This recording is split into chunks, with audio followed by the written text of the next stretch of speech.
Hello everyone, welcome back to my YouTube channel Saini learning classes. मैं हूं आपके educator Neha Saini.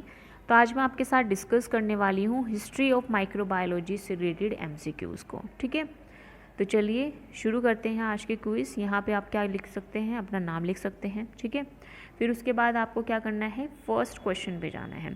So first question क्या है, scientist who disprove theory of spontaneous generation, यानी कि वो साइंटिस्ट जिसने थ्योरी ऑफ स्पॉन्टेनियस जनरेशन को डिस्प्रूव किया है। ठीक है, कौन है वो, पास्चर, हैंसन, पैट्री या कोच। देखो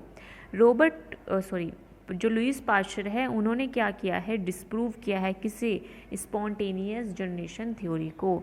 इस क्वेश्चन को आपको रिपीटिवली पूछा जाता है। ठीक है, मोस्ट इंपॉर्टेंट क्वेश्चन है ये।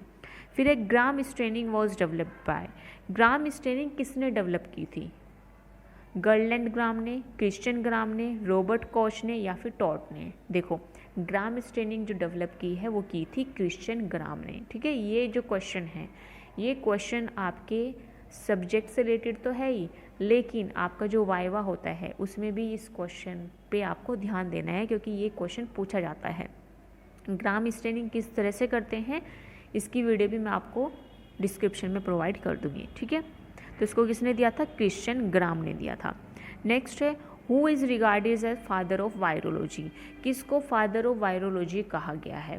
देखो फादर ऑफ वायरोलॉजी जो कहा गया है वो स्टैनली को कहा गया है, लेकिन ल्यूएनवस्की और जो मार्टिनस बेजरिंग है, ठीक है, उनका बहुत ज़्यादा रोल है। बेजरिंग का सबसे ज़्यादा रोल माना जाता है क्योंकि उन्होंने ही वायरस टर्म दी थी। तो आपसे पूछा जाए कि वायरस की टर्म किसने दी, तो किसने दी थी, बेजरिंग ने। ठीक है, फादर ऑफ वायरोलॉजी बोला जाए तो कौन है, स्टैनले, क्योंकि उन्होंने क्रिस्टलोग्राफी की थी, किसकी, वायरस की। So the correct answer is Stanley.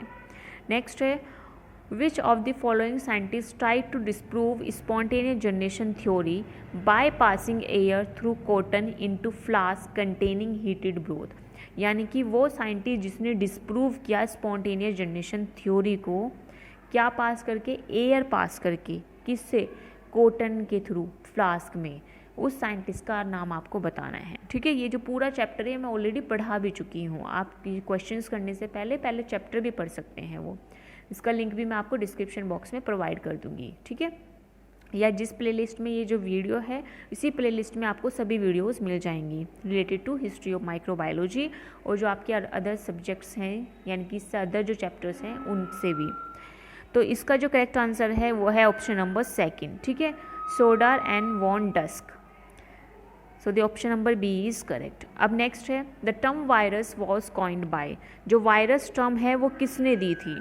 तो जो वायरस टर्म है वो किसने दी थी, वो वैसे दी थी बेजरिंग ने। ठीक है, लेकिन इस ऑप्शन में नहीं है बेजरिंग, तो आप ल्यूएनवस्की को लगा सकते हैं। ठीक है, लेकिन करेक्ट आंसर जो होगा इसका वो क्या है, बेजरिंग है। ठीक है, तो आप यहाँ पे नाम नहीं है तो आप ल्यूएनवस्की लगा सकते हैं। नेक्स्ट क्वेश्चन है, who is known as father of modern microbiology, यानी कि मॉडर्न माइक्रोबायोलॉजी के फादर किसे बोला गया है। मॉडर्न माइक्रोबायोलॉजी के जो फादर हैं वो हैं आपके लुईस पास्चर। ठीक है, सो the correct answer is Lewis pasture. और अगर आपसे पूछा जाए फादर ऑफ माइक्रोबायोलॉजी वो कौन है, एंटनी वैन ल्यूवेनहुक। ओके, चलिए नेक्स्ट क्वेश्चन है, seventh question, who is known as father of microbiology. देखिए ये वही क्वेश्चन है, father of microbiology, father of modern microbiology, ये दोनों आपको पता होने चाहिए वाइवा में भी और आपके सब्जेक्ट के लिए भी, क्योंकि आप क्या पढ़ रहे हैं, माइक्रोबायोलॉजी पढ़ रहे हैं, तो अपने सब्जेक्ट की ये जो मेन इन्फॉर्मेशन है ये आपके पास होनी चाहिए। आज जितने भी क्वेश्चंस मैं करा रही हूँ सभी बहुत इंपॉर्टेंट क्वेश्चंस हैं ये। ठीक है, आपको कहीं ना कहीं ये क्वेश्चंस फेस करने ही होंगे, चाहे वाइवा हो चाहे आपका सब्जेक्ट का पेपर ही क्यों ना हो। ठीक है, so who is known as father of microbiology, किसे बोला गया है father of microbiology, Joseph Lister, Louis Pasteur, Antony van Leeuwenhoek या फिर लेज़ारस प्लांजी। तो फादर ऑफ माइक्रोबायोलॉजी बोला गया है एंटनी वैन ल्यूवेनहुक को। ठीक है, इसके साथ साथ आप ये काम भी कर सकते हैं कि अपने जो आंसर्स हैं वो भी मेरे साथ रिपीटिवली आप क्वेश्चंस पढ़ के दे सकते हैं। ठीक है, कमेंट बॉक्स में। चलिए नेक्स्ट क्वेश्चन है, which of the following is a cellular, कौन सा ए सेलुलर माइक्रोब होता है, ईस्ट, प्रोटोजोन, वायरस या bacteria. So the correct answer is virus. ठीक है, वायरस क्या होते हैं, ए सेलुलर होते हैं। नेक्स्ट है, who was the first to observe animalcules under the microscope.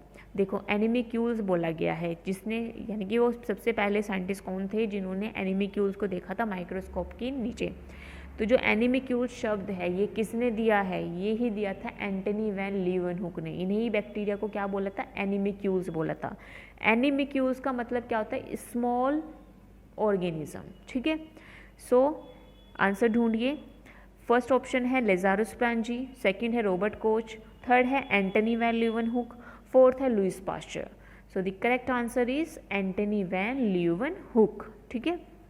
चलिए लास्ट क्वेश्चन है, the germ theory of disease was postulated by, यानी कि जो जर्म थ्योरी है डिजीज़ की वो किसने पोस्टुलेट की है, Robert Koch, Edward Jenner, Louis Pasteur या रॉबर्ट हुक, ठीक है। ये रॉबर्ट कोच लिख दिया उन्होंने, लेकिन इसमें क्या आना चाहिए था, रॉबर्ट कोच, ठीक है, टी आएगा इसमें।